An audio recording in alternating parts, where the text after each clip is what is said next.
பிரியமானவர்களே, ஆண்டவராகிய இயேசு கிறிஸ்துவின் நாமத்தினாலே உங்கள் யாவரையும் அன்போடு கூட நான் வாழ்த்துகிறேன்.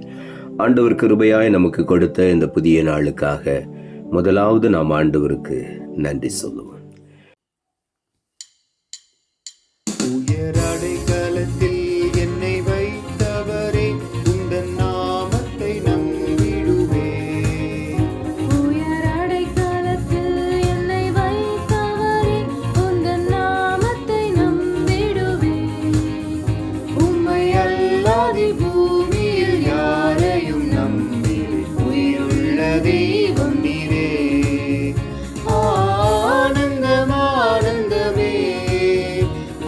பகலிலும் பாடிடுவேன் இயேசுவே எந்த நாருயிரே, இயேசுவே எந்த நாருயிரே, எந்த நன்குள்ள ஆண்டவர் இயேசுவே, நான் உந்தன் நாமத்தை போற்றிடுவேன்.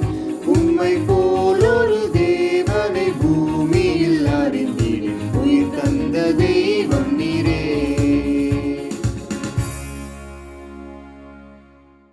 இந்த நாளுக்கென்று ஆண்டவர் கொடுக்கிற ஒரு வார்த்தை நீதிமொழிகளின் புஸ்தகம் 29 அதிகாரம் 25 வசனம். நீதிமொழிகள் 29:25. மனுஷனுக்கு பயப்படும் பயம் கண்ணியை வருவிக்கும், கர்த்தரை நம்புகிறவனோ உயர்ந்த அடைக்கலத்திலே வைக்கப்படுவான்.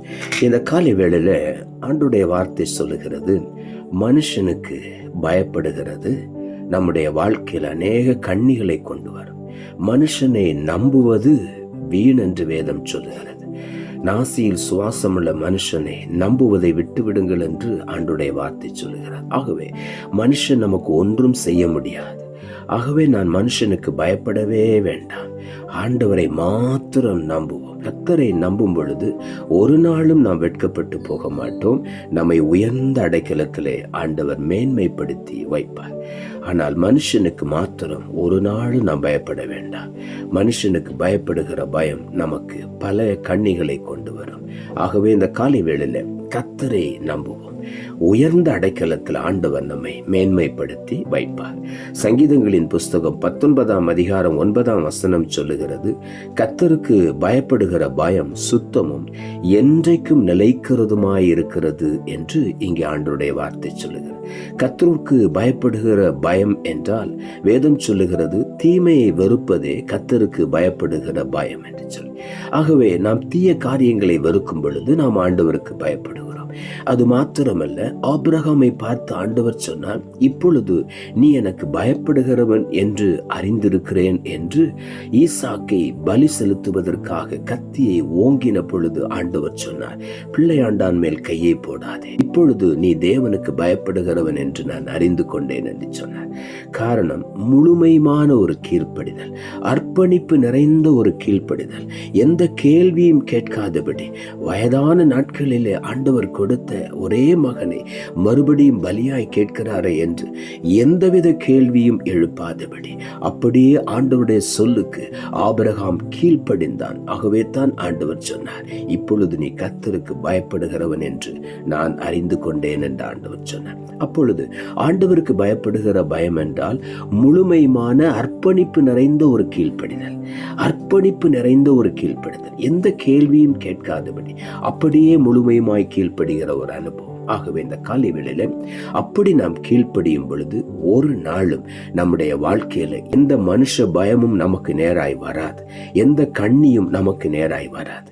கர்த்தரை முழுமையுமா நம்புவோம், உயர்ந்த அடைக்கலத்திலே ஆண்டவர் வைப்பார். நீதிமொழிகளின் புஸ்தகம் 14 அதிகாரம் 26 வசனம் சொல்லுகிறது, கர்த்தருக்கு பயப்படுகிறவனுக்கு திட நம்பிக்கை உண்டு, அவன் பிள்ளைகளுக்கும் அடைக்கலம் கிடைக்கும் என்று இங்கே ஆண்டவருடைய வார்த்தை சொல்லுகிறது.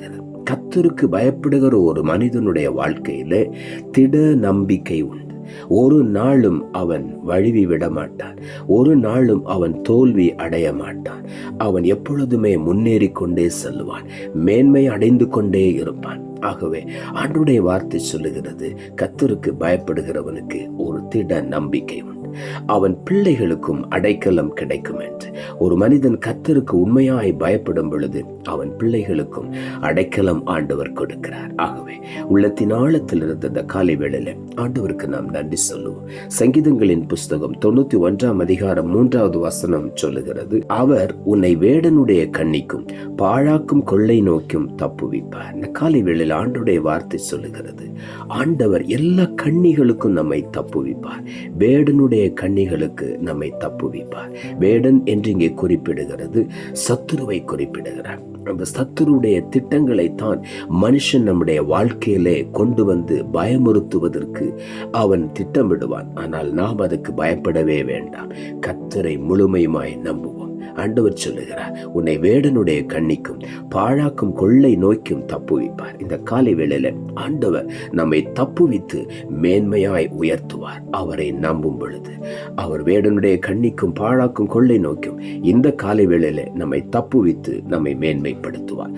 சங்கீதங்களின் புஸ்தகம் 125 சொல்லுகிறது, கர்த்தரை நம்புகிறவர்கள் என்றென்றைக்கும் அசையாமல் நிலைத்திருக்கும் சீயோன் பர்வதத்தை போல் இருப்பார்கள். இந்த காலை வேளையில கர்த்தரை நம்புகிறவர்கள் ஒரு நாளும் அசைக்கப்பட மாட்டார்கள். அசையாமல் நிலைத்திருக்கிற சீயோன் பர்வதத்தை போல உறுதியாயிருப்பார்கள். ஆகவே இந்த காலை வேளையில உள்ளத்தின் ஆழத்திலிருந்து ஆண்டவருக்கு நாம் நன்றி சொல்லுவோம். ஒருவேளை இதுவரையிலும் பல மனிதர்கள் நம்மை பயமுறுத்தி இருக்கலாம். அந்த பயத்தை தூக்கி எறிந்து விடுவோம். மனுஷன் நமக்கு ஒன்றும் செய்யவே முடியாது. ஆண்டவர் நம்மோடு கூட இருக்கும் பொழுது மனுஷன் நமக்கு என்ன செய்வான்? ஒன்றும் செய்ய முடியாது. ஆண்டவர் மனுஷனை நம்மேல ஒருபோதும் அனுமதிக்க மாட்டார். அவன் நம்மை மேற்கொள்வதற்கு அனுமதிக்க மாட்டார். ஆகவே நாம் பயப்பட வேண்டாம். கர்த்தரை முழுமையுமாய் நம்புவோம். உயர்ந்த அடைக்கலத்திலே நாம் வைக்கப்படுவோம். நாம் ஜெபிப்போம். அன்புள்ள ஆண்டவரை, கிருபையாய் நீர் கொடுத்த இந்த புதிய நாளுக்காய் மறுபடியும் மக்கள் நன்றி செலுத்துகிறோம். ஆண்டவர் கொடுத்த ஜீவனுள்ள வார்த்தைக்காக நன்றி. மனுஷனுக்கு பயப்படும் பயம் கண்ணியை வருவிக்கும், கர்த்தரை நம்புகிறவனோ உயர்ந்த அடைக்கலத்தில் வைக்கப்படுவான் என்ற வார்த்தையை கொடுத்தேன்.